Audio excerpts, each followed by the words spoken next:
Peace. Welcome to the channel Hands to the Plow. And today, this is going to be another video and series, which is What is a Eunuch? And this one is going to be a Genesis 39 study. All right. Caution. This video was created for the purpose of helping repair individuals and communities alike. It contains words that express the definition of the topic subjects at hand. Please review before showing the youth. The images in this video are used for entertainment purposes only and do not necessarily reflect the models, artists, and creators' lives or views. There are also many other people and resources available to help by contributing to these topics and may be worth discovering. Thank you and peace.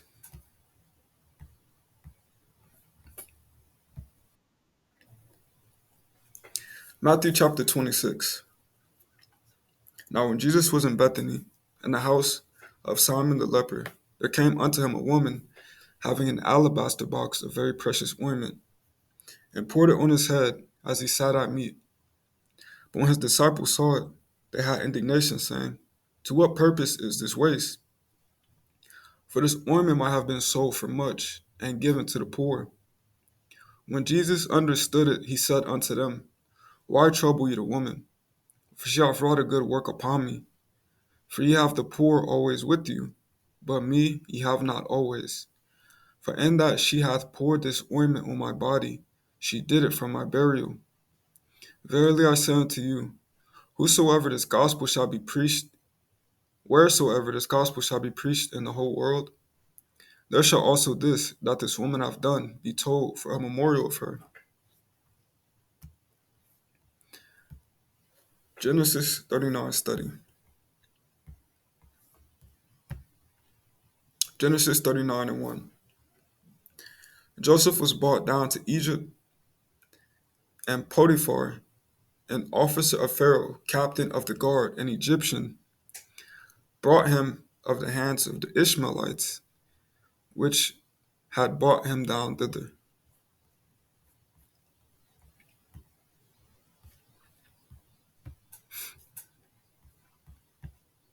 Verse 2. And the Lord was with Joseph, and he was a prosperous man, and he was in the house of his master, the Egyptian. And his master saw that the Lord was with him, and that the Lord made all that he did prosper in his hand. And Joseph found grace in his sight, and he served him, and he made him overseer over his house, and all that he had put into his hand. In these verses, we see how Joseph's life has progressed since being sold into servitude by his brothers. You can read this in Genesis 37. Although the Bible as a whole was not around in this time, there is evidence that Joseph was raised to live in a holy manner, especially considering his forefathers were actively seeking to better themselves spiritually. You can check out those scriptures, John chapter 1 and verses 1 to 3, and Genesis 17 and 5 to 7.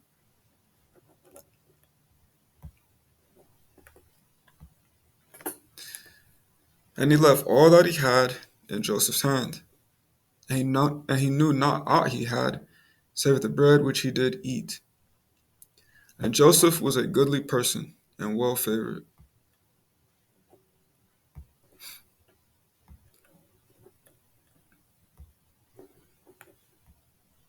And it came to pass after these things that his master's wife cast her eyes upon Joseph, and she said, Lie with me. But he refused, and said unto his master's wife, Behold, my master wotteth not what is with me in the house, and he hath committed all that he had to my hand.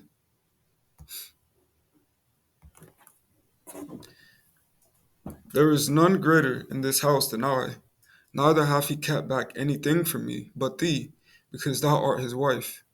How then can I do this great wickedness and sin against God? And it came to pass, as she spake to Joseph day by day, that he hearkened not unto her, to lie by her, or to be with her. The officer was so blessed by God on account of Joseph serving him that he was able to commit himself more to his profession and only took care of his basic personal necessities. Potiphar's wife became lustful toward Joseph, demanding sex. Yet Joseph, having integrity and realizing that the Lord was with him, rejected her daily. And it came to pass about this time that Joseph went into the house to do his business, and there was none of the men of the house there within. And she caught him by his garment, saying, Lie with me. And he left his garment in her hand, and fled, and got him out. And it came to pass, when she saw that he left his garment in her hand, and was fled forth, that she called unto the men of her house, and spake unto them, saying, See, he hath brought in an Hebrew unto us to mock us. And he came unto me to lie with me, and I cried with a loud voice. And it came to pass, when he heard that I lifted up my voice and cried, that he left his garment with me, and fled, and got him out.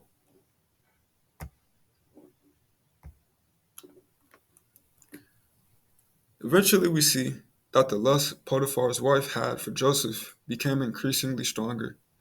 She set up a situation where the house was empty except for her and Joseph, forcefully removing his clothes and demanding sex.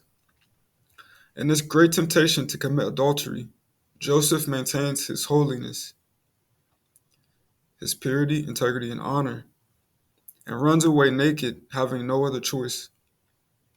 You may question, how come Joseph didn't tell Potiphar? The answer may be a few reasons. We know that Joseph was a slave. Generally, people put into these positions are not treated respectfully and have poor living conditions. Considering this, there's a good chance that the access Joseph had, being a slave and overseer to Potiphar, was a better life compared to being sold again to potentially less fortunate or more cruel buyers. When reading Genesis 37, we see how jealous his brothers were of him on account that he was favored highly by his father, to the point they actually wanted to kill him. And so, he also might have felt safe being a servant to the captain and guard of the ruler in Egypt.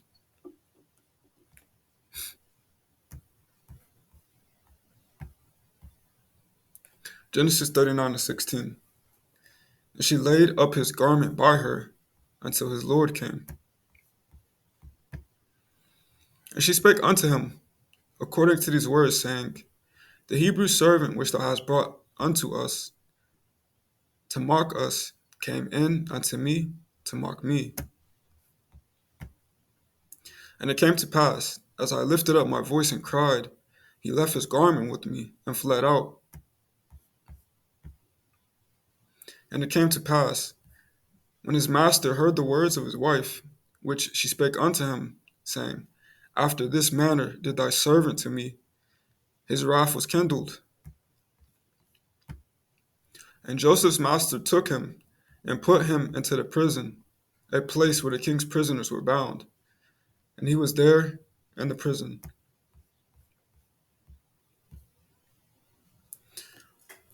At this point, we observe just how desperate and audacious Potiphar's wife became in her false accusation of attempted rape. Take note of the state of her being. She became so obsessed with having sex with Joseph and satisfying that lust, she didn't take into account the fact that because of Joseph, the house was blessed by God. And when Potiphar returned and heard his wife's accusation, enraged, he put Joseph into prison. It's fair to believe that with Joseph being thrown into prison, the house wasn't as blessed as it was before Joseph came. We can also see how that by being virtuous God was merciful and protected Joseph from death, seeing Potiphar was an officer to the king of Egypt. He very easily he very easily had the power to kill Joseph and would have been absolved. Such a reality might have been if Joseph had chosen to commit adultery.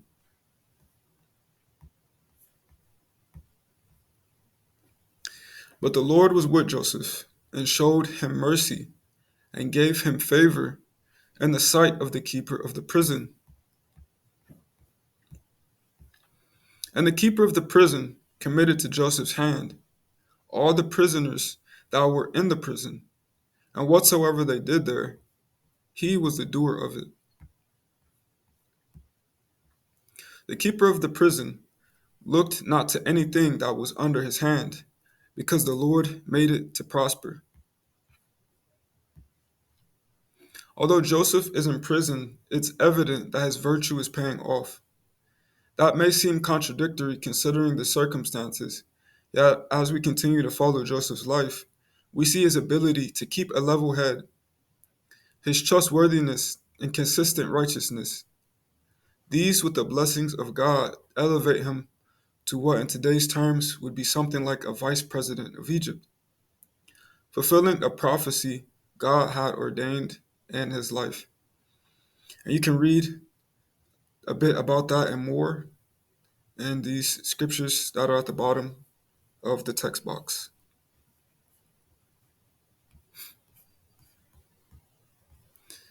In conclusion, there is much that can be learned by studying Genesis chapter 39, such as virtues, patience, diligence, humility, faith, integrity, and the list goes on.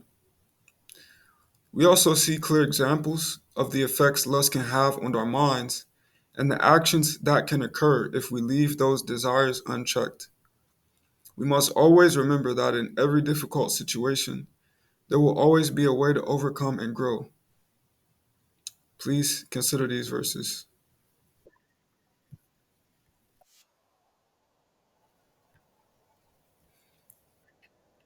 And with that, I will say all glory, honor, praise to the Heavenly Father and the Messiah, only begotten Son. Double honors to the elders who helped guide me through the scriptures, thereby contributing to the building of this video. For anyone who has made it to the end of this video and is encouraged, stay strong in the word. Even though I kind of like that music, I apologize. I think it kind of affected the audio at the end. But yeah, man, yeah, this is something that I did in the past.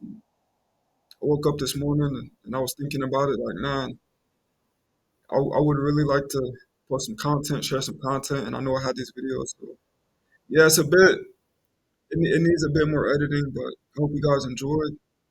With that, I'll say peace.